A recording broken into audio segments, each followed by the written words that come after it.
नमस्कार दोस्तों, stories boys में आपका स्वागत है। आज की कहानी है ससुर का चश्मा।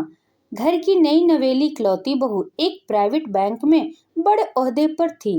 उसकी सास तकरीबन 1 साल पहले ही गुजर चुकी थी।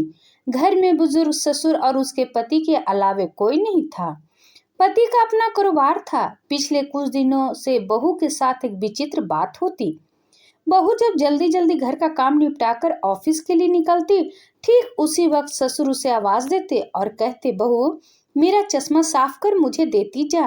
लगातार ऑफिस के लिए निकलते समय बहू के साथ यही होता। काम के दबाव और देर होने के कारण कभी कभी बहू मन ही मन झल्ला जाती, लेकिन फिर भी अपने ससुर को कुछ बोल नहीं पाती। जब बहू अपने ससुर की इस आदत से पूरी तरह ऊब गई तो उसने पूरे माजरे को अपने पति के साथ साझा किया। पति को भी अपने पिता के इस व्यवहार पर बड़ा ताज्जुब हुआ, लेकिन उसने अपने पिता से कुछ नहीं कहा। पति ने अपनी पत्नी को सलाह दी कि तुम सुबह उठते ही के साथ ही पिताजी का चश्मा साफ करके उनके कमरे में रख दिया करो, फिर ये झमेला समाप्त हो जाएगा। अगले दिन बहू ने ऐसा ही किया और अपने ससुर के चश्मे को सुबह ही अच्छी तरह साफ करके उनके कमरे में रखाई। लेकिन फिर भी उस दिन वही घटना पुनः हुई और ऑफिस के लिए निकलने से ठीक पहले ससुर ने अपने बहू को बुलाकर उसे चश्मा साफ करने के लिए कहा। बहू गुस्से में लाल हो गई, लेकिन उसके पास कोई चारा नहीं था। बहू के लाख उपायों के बावजूद ससुर ने उसे सुबह ऑफिस जाते समय आवाज देना नहीं छोड़ा। धीरे धीरे समय बीतता गया और ऐसे ही कुछ वर्ष निकल गए। अब बहू पहले से कुछ बदल चुकी थी। धीरे धीरे उसने अपने ससुर की बातों को नजरअंदाज करना शुरू कर दिया और फिर ऐसा भी वक्त चला आया जब बहू अपने ससुर को बिल्कुल अनसुना करने लगी।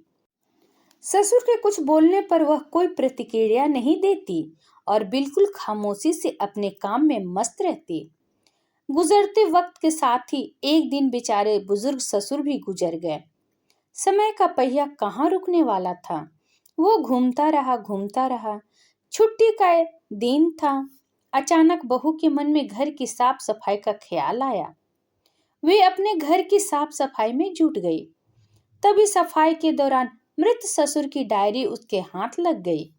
बहू ने जब अपने ससुर की डायरी को पलटना शुरू किया तो उसके एक पन्ने पर लिखा था, दिनांक 24/8/2009। आज की इस भागदौड़ और बेहद तनाव व संघर्ष भरी जिंदगी में घर से निकलते समय बच्चे अक्सर बड़ों का आशीर्वाद लेना भूल जाते हैं, जबकि बुजुर्गों का यही आशीर्वाद मुश्किल समय में उनके लिए ढाल का काम करता है।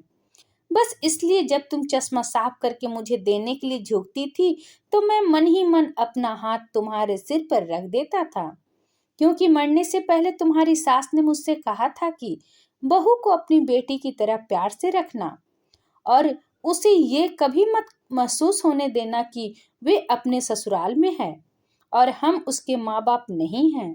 उसकी छोटी मोटी गलतियों को उसकी नादानी समझकर माफ कर देना।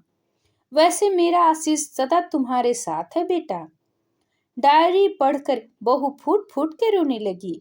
आज उसके ससुर को गुजरे ठीक 2 साल से ज्यादा समय बीत चुके हैं, लेकिन फिर भी वो रोज घर से बाहर निकलते समय अपने ससुर का चश्मा साफ कर उनके टेबल पर रख दिया करती है। उनके अनदेखे हाथ से मिले आशीष की लालसा में जीवन में हम रिश्ते का महत्व महसूस नहीं करते हैं, चाहे वो किसी से भी हो, कैसे भी हो, और जब तक महसूस करते हैं तब तक वह हमसे बहुत दूर जा चुके होते हैं। रिश्तों के महत्व को समझें और उनको सहेज कर रखें। आशा करते हैं कहानी आपको पसंद आई होगी। इस पर आपकी क्या राय है कमेंट करके जरूर बताएं। अगर पसंद आया तो प्लीज लाइक एंड सब्सक्राइब करना ना भूलें। इसी तरह और भी कहानी सुनने के लिए कृपया बेल आइकन बटन को दबाना ना भूलें। वीडियो देखने के लिए आपका बहुत बहुत धन्यवाद।